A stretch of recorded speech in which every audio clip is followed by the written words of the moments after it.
योग की उसी परंपरा को आगे बढ़ाने का आधुनिक युग में श्रेय जाता है देश के यशस्वी प्रधानमंत्री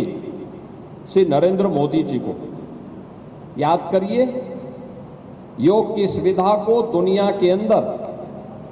अलग अलग व्यक्ति अपने नाम से पेटेंट कराता था। कोई योगासन को पेटेंट कराता था,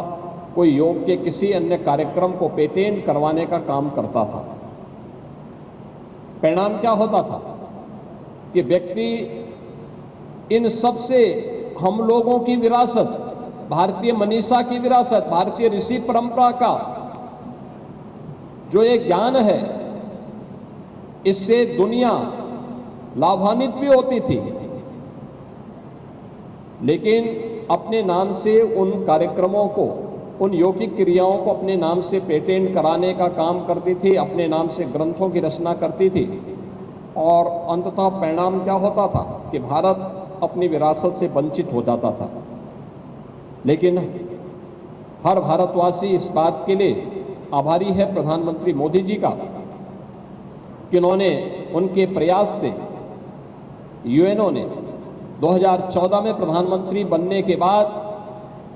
योग की इस विरासत को मान्यता दी करके, वैश्विक स्तर पर मान्यता देकर के 21 जून की तिथि को अंतर्राष्ट्रीय योग दिवस के रूप में मनाने का निर्णय लिया। और 21 जून 2015 से लेकर के लगातार केवल भारत ही नहीं, दुनिया के लगभग 190 देश भारत की इस योग की विरासत के साथ जुड़ करके अपने आप को गौरवान्वित महसूस करता है। भारत की इस योग की विरासत के साथ भारत की ऋषि परंपरा के प्रति हम सबका एक कृतज्ञता भी है। आने वाली पीढ़ी को अपनी विरासत के साथ जोड़ने का एक प्रयास भी है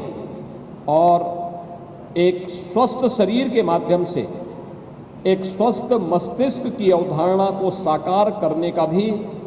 एक अभिनव प्रयास है। क्योंकि भारतीय मनीषा तो इस बात को कहती है कि न तस्य रोगो न जरा न मृत्यु प्राप्तस्य योगाग्नि मयम शरीरम, यानी जिसके पास योगाग्नि से तपा हुआ शरीर प्राप्त हुआ है, योगमय शरीर प्राप्त हुआ है, उस व्यक्ति के लिए जरा यानी बुढ़ापा, मृत्यु, ये सभी उससे कोसों दूर भागते हैं। क्योंकि स्वस्थ शरीर, अगर व्यक्ति में बीमारी से व्यक्ति ने मुक्ति पा ली, व्यक्ति ने असमय आने वाले बुढ़ापे को अपने आप से दूर कर लिया नियमित और संयमित दिनचर्या के माध्यम से, तो यह संभव है। और यह मेरा भी सौभाग्य है कि मुझे